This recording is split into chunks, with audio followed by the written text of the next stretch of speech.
All right, let's just do a standing start just to see how that stability control system works, keeping in mind it is very wet. Full power.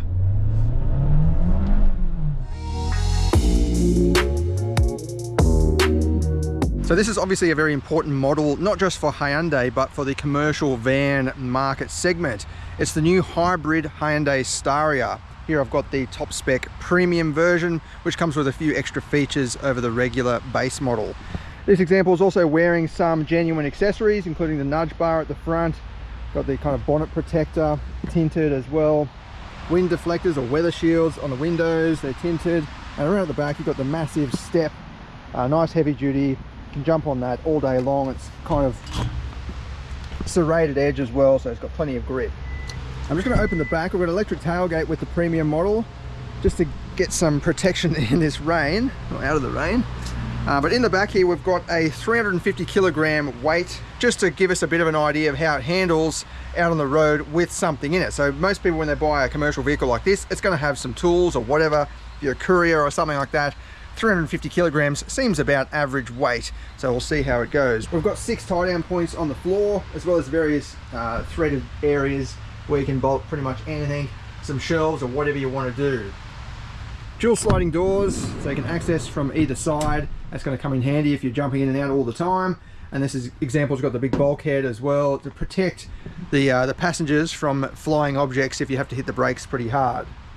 And in the front, we've got some more accessories. We've got the official Staria seat covers, so they're just going to protect the cloth seats under there. If you're doing a lot of work, you know, it's going to get scuffed on the edges quite a bit.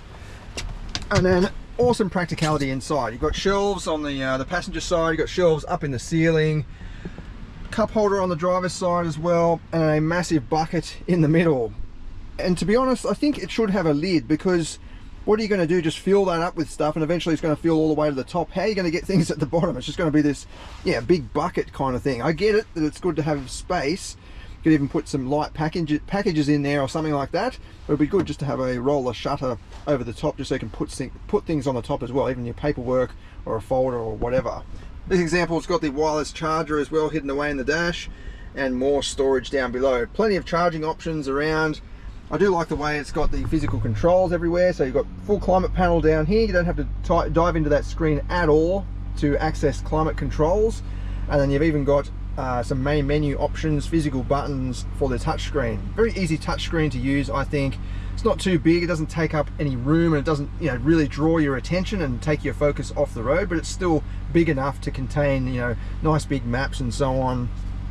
So you've got easy directions. And then, yeah, having the physical knobs, I think, is handy when you're constantly on the go and you just need to quickly turn it up or down. You can do that without, you know, fiddling around with buttons. Obviously, the big change is under the bonnet. We've got a 1.6 litre turbo-petrol 4-cylinder engine connected up with an electric motor assist system fed through a conventional 6-speed automatic. Now, this package develops 180 kilowatts and 304 newton meters. It's a little bit down on torque compared with the diesel, but you do have slightly better payload and yeah, carrying capacity with the hybrid. The GVM is just over 3.1 tons, whereas the diesel is just under 3.1 tons. And then you've got a payload capacity of just over 1,000 kilograms, while the diesel is just a smidge under 1,000 kilograms. So yeah, this is kind of better for carrying things, but this isn't rated for towing. There's 0 towing capacity, so which is really weird. I don't quite understand that. I did ask Hyundai Australia why that is. They basically said this platform or this package isn't ready for towing, basically. But yeah, the diesel is the one to pick if you're looking to do towing, because it offers a brake towing capacity of 2.5 tons. Let's go for a drive and get out of this rain. We're at the Hart Honda motorcycle training facility, and we've got this sort of country road that goes all the way around the outside that we can just kind of explore and test out this car. It's a bit of a shame about the wet weather, but decent traction. That was full power, 180 kilowatts going through the front wheels in the wet with some weight in the back. That's pretty good. We've got the lane keep assist on at the moment. I'm just going to leave it on and just see how it reacts on this tight winding road. Yeah, there you go. It's starting to pull the steering wheel a little bit to help pull the vehicle in line. I find these systems, not just on the Hyundai, but in most vehicles, quite intrusive. Like, I feel like I can do a better job than the lane keep assist. on roads like this, because it doesn't know that there's, you know, a tighter section coming up, so you might just put the vehicle in a slightly better spot. It might not be perfectly parallel in the lines, but you know, you might just be on the left side slightly. So that lane keep assist could become annoying, but fortunately you can just turn it off with the button on the steering wheel. Just hold that down a couple of seconds, and then the symbol up there goes orange. We've also got speed limit warning, which you can turn off if you want to using the volume button on the steering wheel. You just hold that down for about 3 seconds. We'll get around this tight corner. I'll show you what I mean.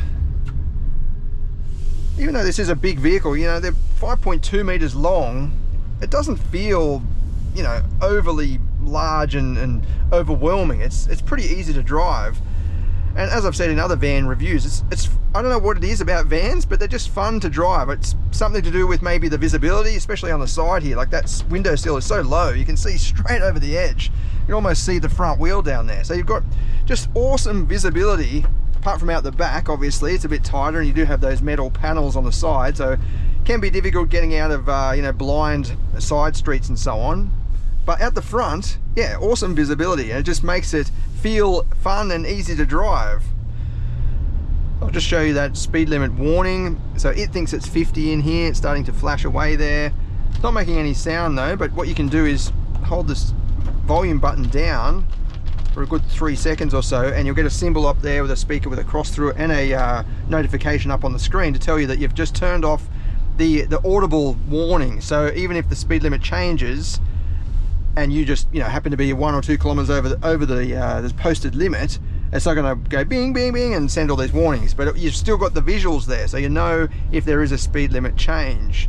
I think that's handy. You can also go into the menus here and then yeah, really focus in on the safety systems. You can turn the speed limit warning completely off, and it just doesn't recognize any speed signs at all.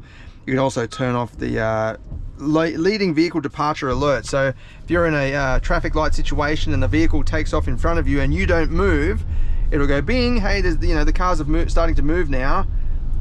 Just letting you know. You can actually turn that off if you want to. I find that pretty handy. You know, if you're looking down at some paperwork or something like that, the vehicle takes off, you don't realize, instead of getting, you know, blasted at by the person behind you, it's got this little warning. It's like bing, we're ready to go. In terms of fuel economy, the official average is 6.5 litres per 100 kilometres. That's not, you know, drastically reduced compared with the diesel, which is rated at 7 litres per 100 kilometres. But I think it depends on where you're spending most of your time driving. Like if you're on small country roads like this, low speed stuff, suburbs and the city, then I think the hybrid is going to be a more of a benefit, because you can use that electric motor to help assist, pull you up to speed when you're constantly stopping and starting, but also you get a chance to charge that battery stopping and starting. Whereas out on the highway, I think in the real world, the diesel might actually match up pretty, you know, fairly close in terms of real world consumption, because it can just cruise along at low revs. You don't have to worry about trying to charge the battery. So I think it just depends what you're after. I think, you know, my opinion is the diesel is probably going to be pitched to you know, more sort of heavy duty workers, whereas this hybrid is perfect for couriers and so on that are spending a lot of time stopping and starting in suburbs and cities. In terms of handling, this is pretty good. You know, it's a commercial van, so can't expect sports car handling, but I think it does all right. And as I said, there's something about it that just makes it feel engaging. Like whether it's the visibility or what, it just feels very interactive. So I'm not just sitting in this box or capsule distant from the drive experience, but it's not tiring either. Like it feels comfortable and relaxing to just cruise around. All right, let's just do a standing start just to see how that stability control system works. Keeping in mind it is very wet. Full power.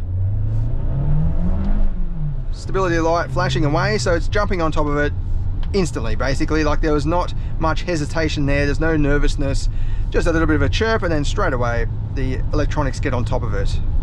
I think it goes pretty good as well. Like the electric motor just fills in any of the gaps from the petrol engine, so you've got, you know, a bit of an initial surge, and that's going to help when you're carrying heavy things as well, because you don't have to wait for the 4-cylinder engine to rev up, you don't have to wait for the turbo to spool up. You've just got the electric assistance just giving you that immediate push off the line.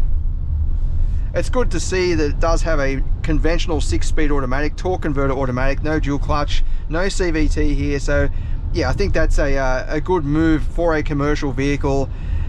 I think in my personal opinion anyway, I think conventional torque converter automatics can be more reliable than CVTs. If we have a look at, Nissan and Subaru have had some issues overseas with their CVT transmissions. I think, yeah, a torque converter, 6-speed as well, nothing too sophisticated. It's probably going to be better in the long term, especially if you're carrying heavy things all the time. I'll have more information in the written review linked in the description of this video, and I'll see if I can book one of these in later on to do a full performance test. I mean, there's no point in doing one today, it's just going to be spinning the wheels in the wet.